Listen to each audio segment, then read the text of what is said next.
Mira, a partir de la aprobación de la ley universitaria, lo que nos encontramos en una situación de reforma del sistema, ¿no? Creo que el principal cambio que plantea la ley universitaria es que el Estado se hace responsable de la calidad universitaria, lo que no ocurría antes, y era una necesidad urgente, ¿no? Frente a la situación crítica que se está viviendo. El Estado no tenía las herramientas legales para supervisar la calidad como la Constitución lo obliga.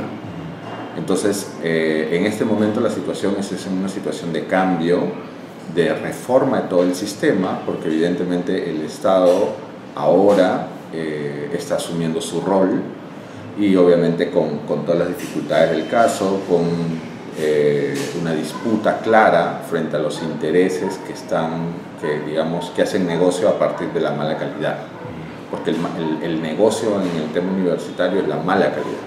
Pues si tú existes calidad, valoras el negocio. Es así.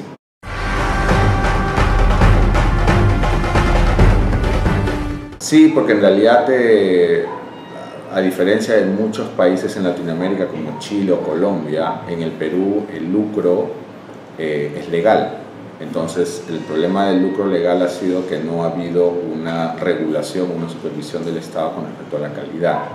Entonces, hay muchas universidades, muchos grupos empresariales que se han acostumbrado a tener tasas de retorno del 30 o 40% de sus inversiones universitarias, y eso claramente te demuestra que no están pensando en la calidad. Entonces, un empresario que de ganar 40% al año gane, digamos, un 8 o 10%, evidentemente va a luchar para que eso no ocurra. Y eso es lo que está ocurriendo en este momento.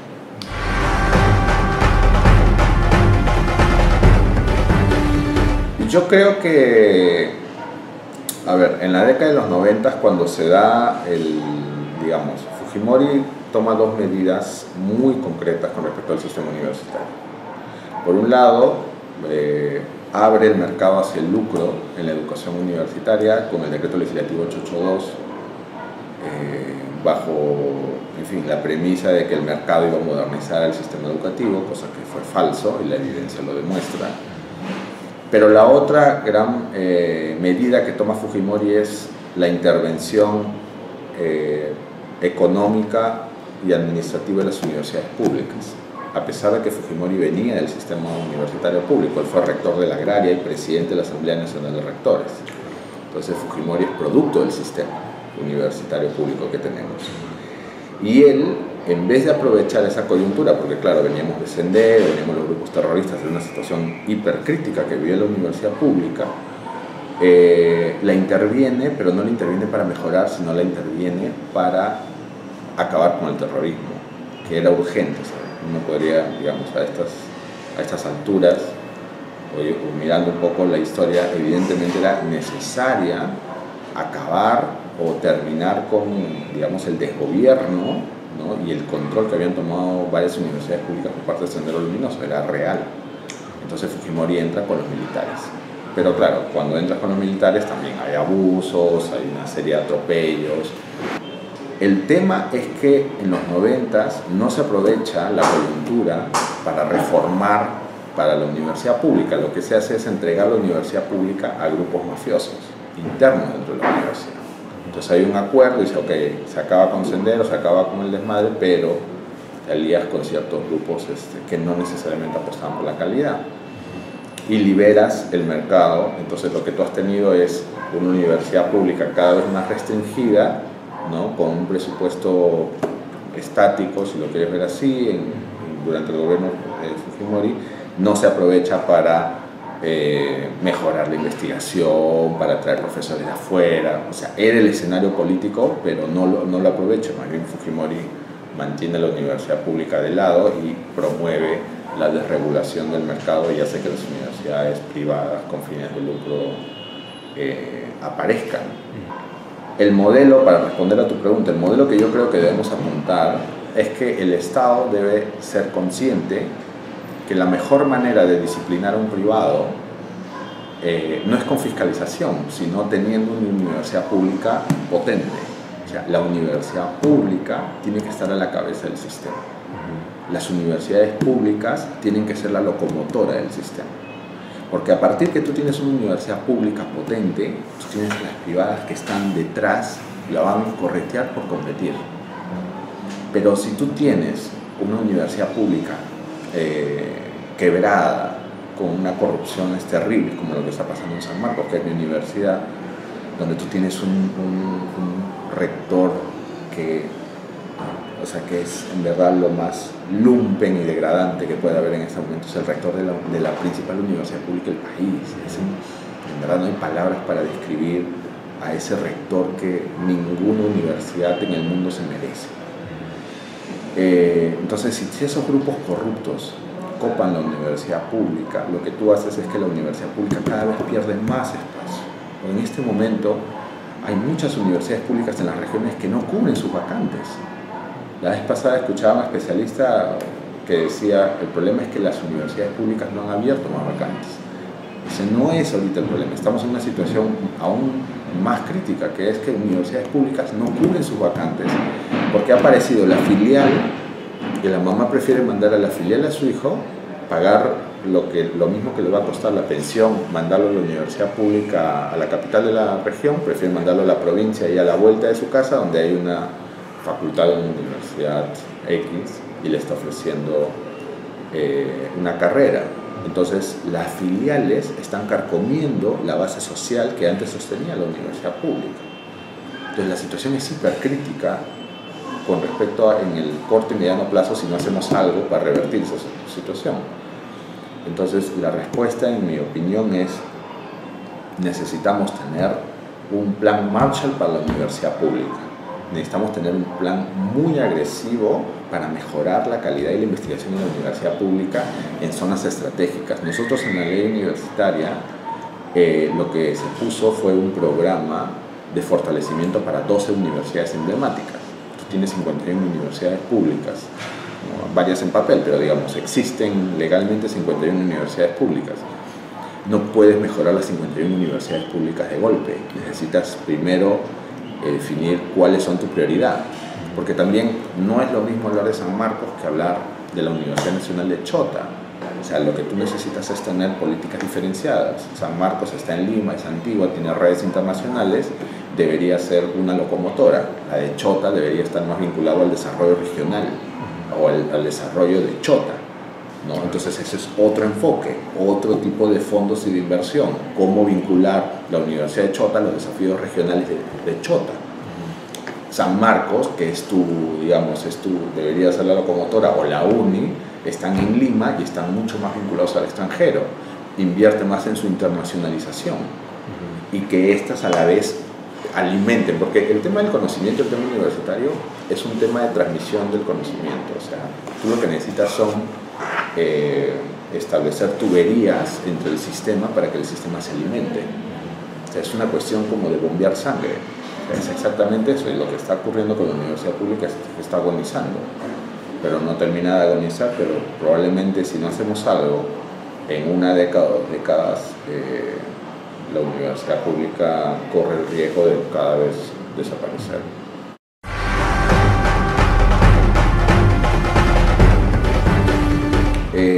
Mira, yo en la universidad pública más pequeña, más que tú jamás dirías que, o sea, ¿qué hace una universidad pública aquí? Ahí en esa universidad encuentras un doctor de una universidad importante en el mundo, enterrado el tipo, porque probablemente la mafia lo arrincona, no lo ayuda, pero ahí encuentras, o sea, yo que he recorrido el país viendo este problema, te das cuenta que en realidad sí hay gente valiosa, son pocos, son núcleos, en algunos casos son grupos pequeños que están arrinconados por esta mafia. Entonces yo sí creo que desde el Estado, y ahora con la Superintendencia Universitaria, el Ministerio de Educación, que tiene un rol en la política de aseguramiento de la calidad, el Estado sí debería tener medidas directas para evitar que la mafia controle la universidad o que finalmente sea su chacra. Pero eso lo puedes hacer desde el Estado y con la ley en la mano. O sea, ahorita, por ejemplo, lo que está haciendo San Marcos, la superintendencia puede ir. Si no lo está haciendo, bueno, es una cuestión de decisión de ellos, pero con la ley sí puede entrar, ¿no? Pero ese es un tema importante. Pero el tema es que cuando tú enfocas el problema de la universidad pública solamente como un problema de corrupción o de mafias, tú votas a un corrupto y entra otro peor. Lo que tú necesitas es fortalecer a los núcleos sanos, a los núcleos académicos sanos que están en la universidad pública. Entonces, a la par que tú golpeas al corrupto, tienes que ver la forma de proteger y blindar al profesor que es bueno, al profesor que está investigando, al profesor que le está luchando.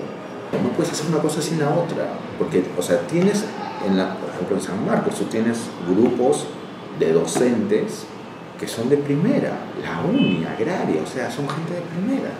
Entonces, esos sectores se tienen que fortalecer y el Estado tiene que intervenir a través de fondos para investigación, viajes al extranjero, N cosas se pueden hacer, pero tiene que entrar con esa lógica. Necesitamos un plan Marshall para la universidad pública peruana. O sea, en realidad te estás enfrentando a una universidad pública en ruinas. Y el problema no es plata, porque hay universidades públicas que tienen presupuestos millonarios por el tema del canon. El problema no es plata, el problema son políticas públicas, el problema es decisión, es de liderazgo, voluntad política. Eso es lo que se necesita hoy en la universidad pública, porque de esa manera, si tú tienes una universidad pública potente atrás, los privados van a tener que correr. Pero si tú tienes una universidad pública quebrada, lo que haces es hacerle el negocio a la privada. Entonces estás correteando a la privada para regularla, pero cuando tú tienes una universidad pública quebrada, no tiene sentido, no vas a lograr las cosas que quieres. Yo creo que nos estamos jugando mucho el futuro del país en la universidad pública y no nos estamos dando cuenta. El gobierno regional no tiene cuadros, no tiene quien le haga proyectos de inversión pública, no tiene ingenieros, tiene que jalar de Lima. ¿Por qué si tienes una universidad pública millonaria al costado?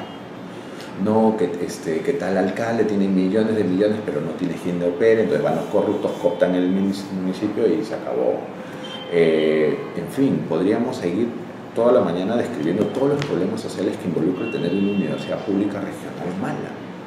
Porque la privada está pensando en el negocio, entonces ellos te van a enseñar carreras que no tienen ninguna vinculación con el desarrollo regional. Porque estás hablando de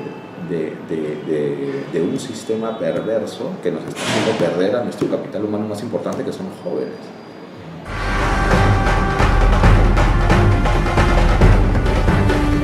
Primero que hay que partir de algo muy importante. La ley universitaria sintetiza un esfuerzo que viene desde la década de los 2000 de un grupo de docentes de San Marcos.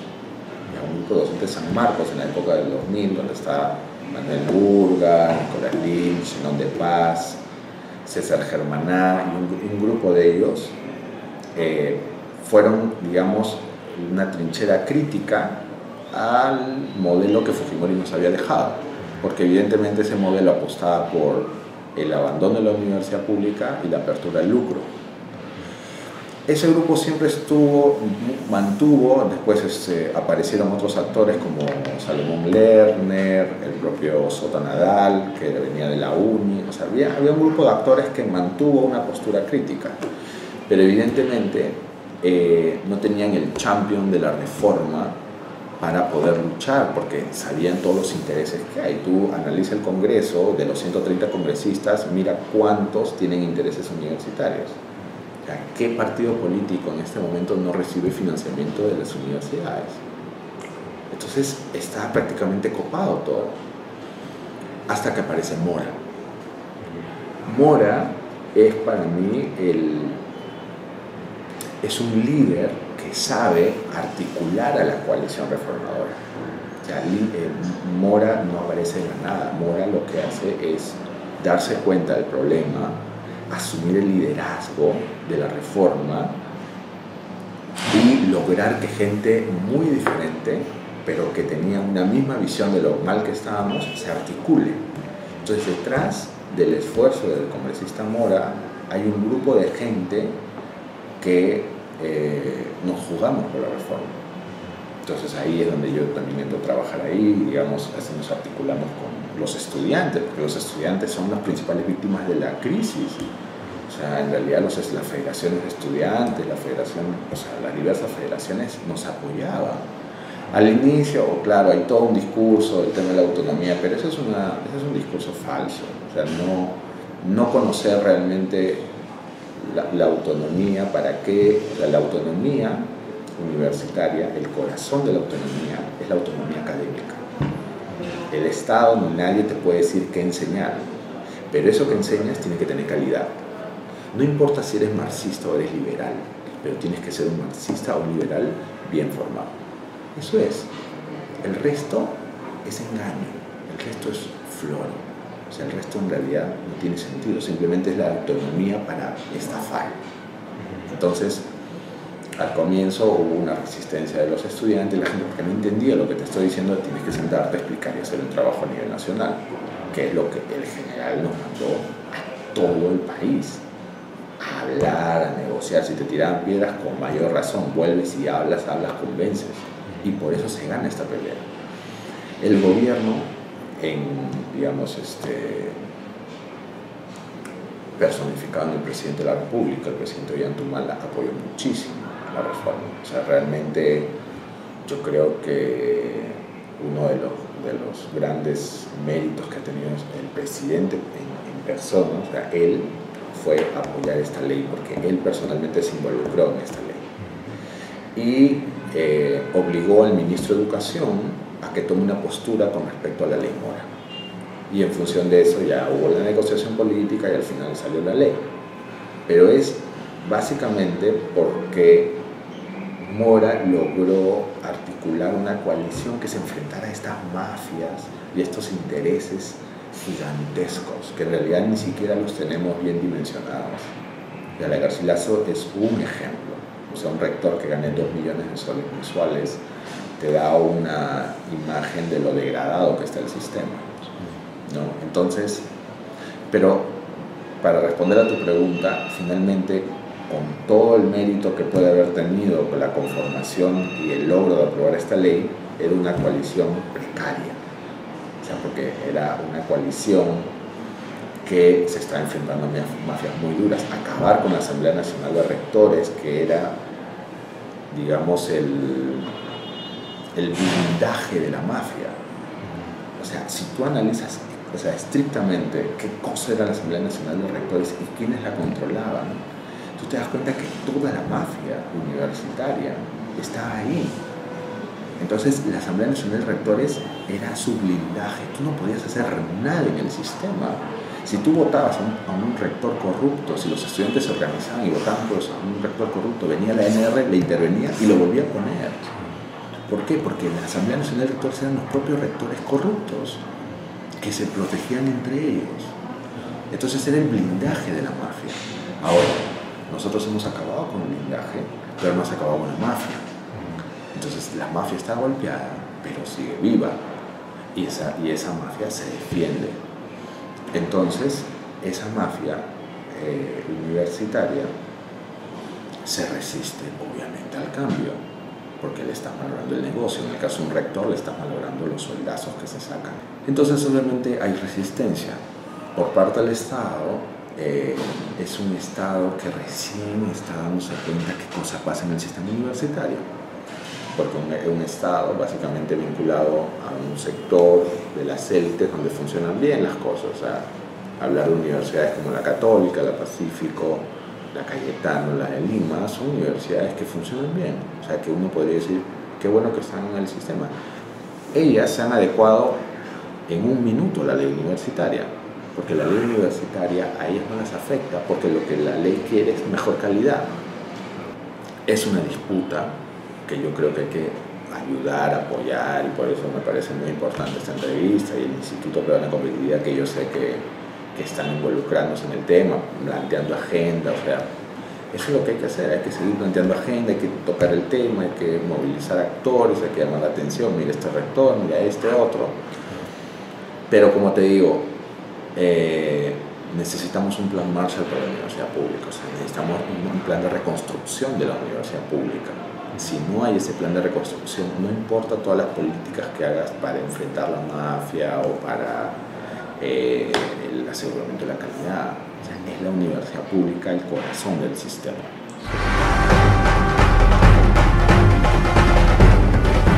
En el 2007 yo fundé una organización que se llamaba Universidad Coherente, ¿ya? Que era una ONG para justamente trabajar estos temas. O sea, como egresado de la universidad pública, todo el tema de rendición de cuentas, todo el tema de lucha contra la corrupción, lo vengo trabajando desde hace 8 años. Entonces, por ese trabajo, nosotros, bueno, hemos hecho infinidad de proyectos, hemos trabajado muy de cerca con la Federación de Estudiantes del Perú desde hace 6 años. Entonces teníamos ya un trabajo importante, sobre todo con todo lo que tiene que ver con transparencia y rendición de cuentas en las universidades públicas. Y por eso en 2013 yo entro a trabajar con el congresista Mora como asesor en la Comisión de Educación. Entonces él ya estaba en medio de la pelea o empezaba ya a calentarse la situación. Entonces yo he estado más de un año apoyando con él desde el Congreso y a la vez con este proyecto que le llamamos corresponsales.pe. Corresponsales tiene toda una historia detrás, pero en realidad lo que Corresponsales al final era la principal fuente de información sobre la reforma universitaria, porque nosotros desde Universidad Coherente en todos los años de trabajo habíamos acumulado muchísima información sobre lo que estaba pasando en el sistema. Entonces el sistema universitario era una gran bola negra que nosotros ya la conocíamos y que teníamos documentación, denuncias, y teníamos mucha información, pero que la prensa, hasta que llegó el factor Mora, no le prestaba mucha atención.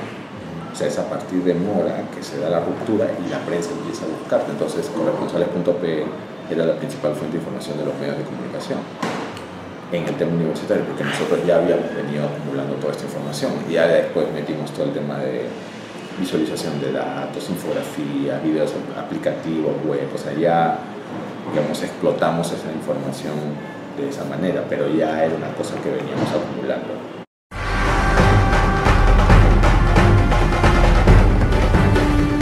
Yo creo que la SUNEDU sí está cumpliendo, en realidad también construir una institución de cero es complicado, ¿no? Y todavía en un país donde el tema universitario desde el Estado no se ha visto. Yo sí creo que podríamos pisar más el acelerador. Yo creo que estamos en una situación en la cual amerita apretar más el acelerador, pero también creo que hay gente de primer nivel que han puesto ahí en el Consejo Universitario, el propio Zenón de Paz. O sea, hablar de un Zenón de Paz, hablar que es toda una autoridad sobre la problemática universitaria.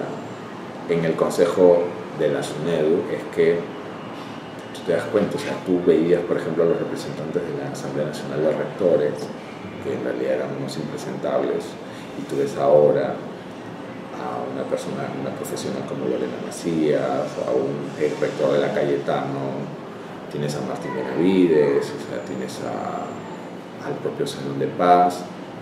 Entonces tú tienes gente realmente de primer nivel que está en el organismo regulador del sistema. Entonces es como el día y la noche, ¿no? Ahora, hay que pisar más el acelerador y hay que ayudar a que la SUNEDU salga y que tenga el respaldo suficiente de la opinión pública para acabar o para que salga golpeada, ¿no? Yo creo que estamos en un momento que todavía no puedes hacer un balance porque estás sobre el caballo. Entonces tenemos que salir a defender y apoyar la institucionalidad con todos los defectos y errores que se cometan en el camino. Ya, solo alguien que ha trabajado en el sector público sabe perfectamente que estos procesos se cometen errores en el camino. O sea, eso no justifica, pero tienes que entender cómo son las cosas y tienes que entender de que en este momento hay mucha gente apostando contra la reforma.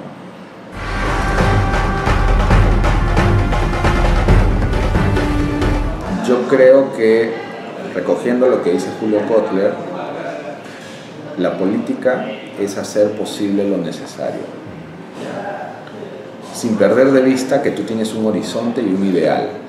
O sea, tú tienes un norte, tú quieres lograr algo, pero tú también tienes que darte cuenta cuál es el contexto en el que te estás moviendo.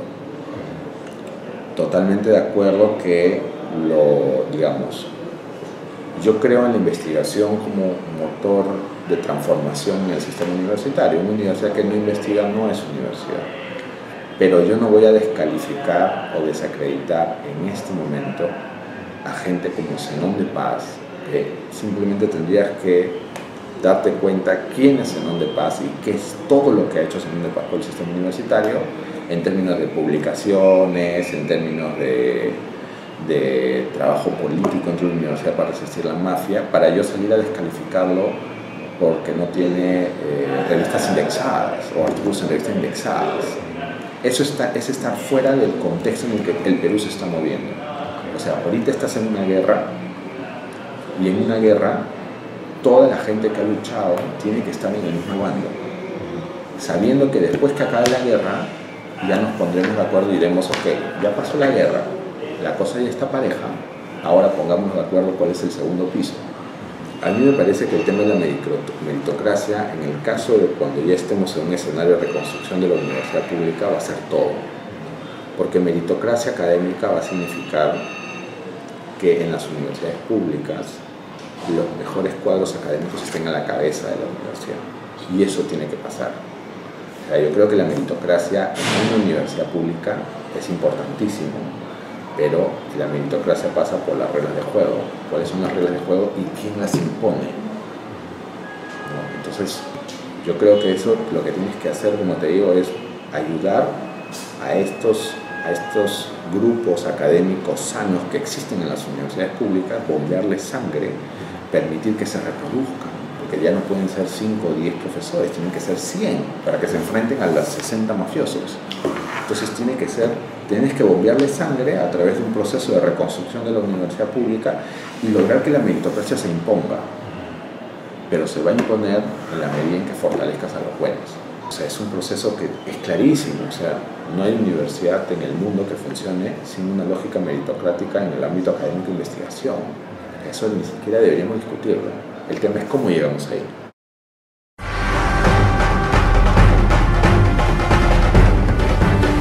Mira, nosotros hemos trabajado mucho el tema de transparencia. Nosotros incluso hemos dado asistencia técnica y capacitación a los funcionarios de transparencia en las universidades públicas y se lograron avances muy importantes. Pero ahí tú tienes dos cosas. Uno, es un tema cultural dentro de las universidades públicas, esta lógica de soy una bola negra, ¿no? Entonces, que en realidad responde mucho también a la lógica del Estado peruano. O sea, el Estado peruano, la universidad pública es parte de esa lógica, tiene todo este tema de transparencia, rendición de cuentas, gobierno abierto. Son cosas no nuevas, pero que sí te plantean una nueva cultura organizacional. Entonces tú tienes una cultura organizacional dentro de las universidades públicas que se resiste a estos temas. Porque evidentemente cuando tú planteas tema de transparencia y rendición de cuentas, tú vas a notar pues, que tienen problema de corrupción, de mediocridad académica, en fin, N cosas. Entonces, es como que tú no dejas que nadie te visite porque no quieres que veas que tu casa está toda cochina. Si tienes que recibir a alguien, probablemente te vas a poner a limpiar la casa. Eso es lo que pasa con una universidad. Si alguien va a ir a verte, probablemente vas a tener que limpiar la casa. Entonces, si tú eres una persona acostumbrada a estar cochino, te va a fastidiar. Entonces hay un tema cultural. Pero lo otro es como, nuevamente insisto, el Estado tiene que dirigir un plan de reconstrucción de la universidad pública. Ese plan de reconstrucción involucra, el primer elemento es poner una luz en el sistema para ver lo que está pasando. Porque los hongos crecen en lugares cerrados. Tú lo que necesitas en la universidad pública es abrir la ventana y que se ventile para que los hongos no crezcan tanto, ¿no? Pero tú tienes en ambientes cerrados, sin luz, sin ventanas, los hongos pues hacen su fiesta. Entonces la transparencia creo que es una consecuencia natural de un proceso de reconstrucción serio de la universidad pública. O sea, la transparencia va a ser algo transversal, porque para tú definir qué cosa vas a cambiar, tienes que definir cuál es el estado de la cuestión, tienes que ver en qué está. Entonces, yo creo que sí, la transparencia. Por eso, esa es una de las razones por las cuales nosotros apostamos tanto por la transparencia y el acceso a la información. Incluso hicimos informes y rankings sobre cuáles son las universidades más transparentes. Informes, publicaciones, una serie de estudios sobre este tema. O sea, el tema de la transparencia y el acceso a la información lo conocemos muy bien desde la Universidad Coherente.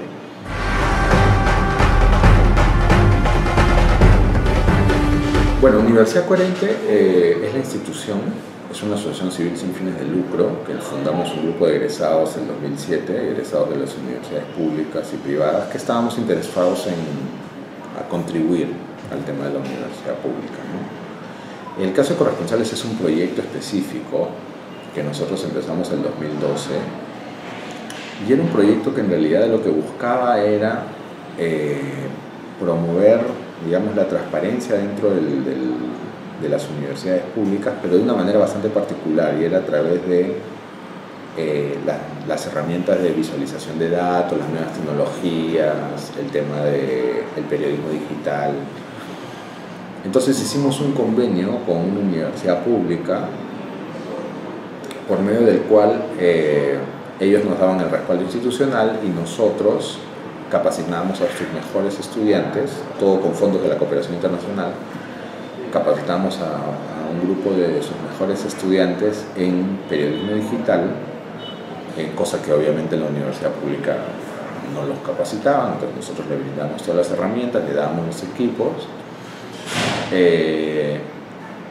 Entonces estos estudiantes de la universidad pública, digamos, ganaban una experiencia profesional importante y nosotros logramos que esto se convirtiera en un medio para plantear la reforma y ayudar a que la reforma se dé. O sea, porque finalmente el objetivo nuestro era, se necesita una nueva ley universitaria. Entonces, el objetivo de corresponsales, si tú analizas la data, era evidentemente mostrar lo que estaba pasando en el sistema. Sin necesariamente decir estamos a favor de la ley, pero solamente necesitabas mostrar lo mal que estabas como para darte cuenta lo que estaba pasando. Por eso es que los fujimoristas piden una comisión investigadora contra mí. Ellos en una sesión, hacen una conferencia de prensa, le piden una comisión investigadora contra mí, contra corresponsales.pe, porque ellos estaban en contra de la información y la publicación que nosotros estábamos sacando a la luz, ¿no? Porque evidentemente la información que nosotros sacamos, que era real, te generaba la opinión pública como para respaldar la reforma, como se da. O sea, nosotros sabíamos que la opinión pública estaba mayoritariamente con nosotros.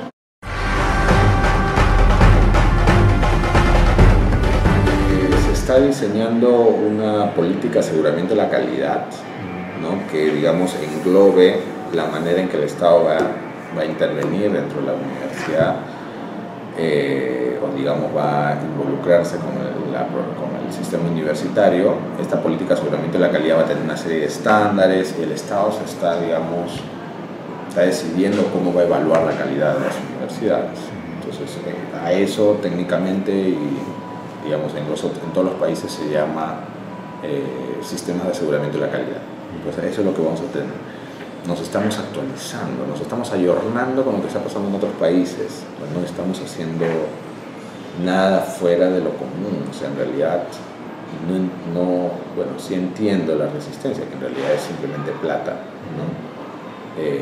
Pero estamos desarrollando esta política de aseguramiento de la calidad. Ahora, lo que te he dicho con respecto al plan de reconstrucción, creo que podríamos, desde diferentes sectores como el del Instituto Peruano de Competitividad y todos los actores, plantear una agenda. Yo creo que es urgente que antes que acabe este gobierno se ponga sobre la mesa la necesidad de un plan de reconstrucción de la universidad pública peruana, ¿no? O sea, si no se hace eso, no se van a tener los resultados que se esperan. Tú puedes acabar con la mafia, tú puedes atacar las universidades que estafan, pero eso no mejora la calidad o sea, no te moviliza el sistema. Tú lo que necesitas es el sistema, movilizarlo hacia la calidad. Y puedes acabar con la base de la pirámide, que están estafando, pero los mediocres o los regularones van a seguir. Porque claro, ellos, digamos, no les estás poniendo adelante, ¿qué le pones? Adelante tiene que estar la universidad pública. Si no está la universidad pública adelante, demostrándole a ellos que son unos mediocres, eso se relaja. O sea, hay una razón por la cual nuestras universidades privadas, que son buenas y que son serias, a nivel latinoamericano no son nada. O sea, es porque las universidades públicas, tú das cuenta, las brasileras, las chilenas, en la cabeza está la pública. Y la privada hace lo que sea por empatar a la pública. Entonces, tú tienes al caballo, que es la universidad pública, corriendo, y tienes a la privada detrás. Entonces hace que el sistema se mueva. Pero en el peruano no ocurre eso. Lo que tú tienes es una universidad pública quebrada, y tienes una universidad privada que dice, bueno, ya pues soy bueno, te estoy haciendo un favor, pues está ahí vegetando. Crece un poquito, pero saca la Chile, ¿no? Chile lo destroza. Compara la Universidad Católica de Chile con la Católica de Perú. No hay forma. Otra cosa importante, se ha aprobado una ley universitaria. Esta ley ha generado todo un escenario político, pero no ha sido una reforma que ha venido de la universidad. Esta es una reforma, esta es una ley universitaria, una reforma que ha venido de unos actores políticos específicos. Entonces, si el Estado no hace o no promueve esta reconstrucción de la universidad pública, no lo va a hacer nadie, porque adentro de las universidades públicas los grupos sanos están en minoría. O sea, no vas a decir, no, que lo hagan, que lo arreglen ellos. No, pues, son menos, están débiles. La gente que es buena, que escapa, no le vas a decir pues que se enfrenta a la mafia, son investigadores. O sea, a un investigador, a un PhD que tiene, son pocos los PhD que se van a enfrentar a la mafia. La UNI, por ejemplo, el rector de la UNI, Jorge Alba, es una eminencia, tipo un PhD en una universidad top norteamericana. Él se está enfrentando a la mafia. ¿Cuántos Jorge Alba hay en el sistema? Poquísimos. Ya. Pero Jorge Alba, claro, es un ejemplo de cómo se están enfrentando a la mafia desde las zonas sanas, pero la UNI tiene características particulares también. Ellos han mantenido un sector fuerte, académico, con doctorados en el MIT, en universidades top, porque es la UNI, o sea, está muy vinculado al sector empresarial. Entonces, tú ahorita tienes un rector que es un lujo de rector, como Jorge Alba, es el rector en transición, y que se está enfrentando a toda la mafia, pues, ¿no? Interna. Pero ¿cuántos como él? El Estado debería ponerlo a él y darle, no sé, todas las facilidades del mundo para que pueda explayar y que la UNI crezca por 3. Pero por eso te digo, pero para eso tienes que tener un sentido de urgencia, que lo está planteando el congresista Mora, un sentido de urgencia con respecto al futuro de la universidad pública. Porque si no, las fuerzas contrarias son mucho más fuertes, pues. O sea, todo el mundo está diciendo que va a pasar el 2016 políticamente. O sea, si entran los grupos en contra, ¿qué va a quedar de tu reforma? Simplemente fue una oportunidad perdida. Claro, una política de Estado tiene que ser, ¿no? Tiene que haber una decisión donde diga la universidad pública es el corazón de esto. Si no hay corazón, o sea, está muy bien la política de aseguramiento de la calidad, está muy bien la superintendencia, está muy bien todo, pero si no tienes un plan para la universidad pública, estás muerto. Tarde o temprano te van a comer, porque te estás preocupando por la base de la pirámide, pero no estás impulsando a las universidades que deben estar a la cabeza del sistema.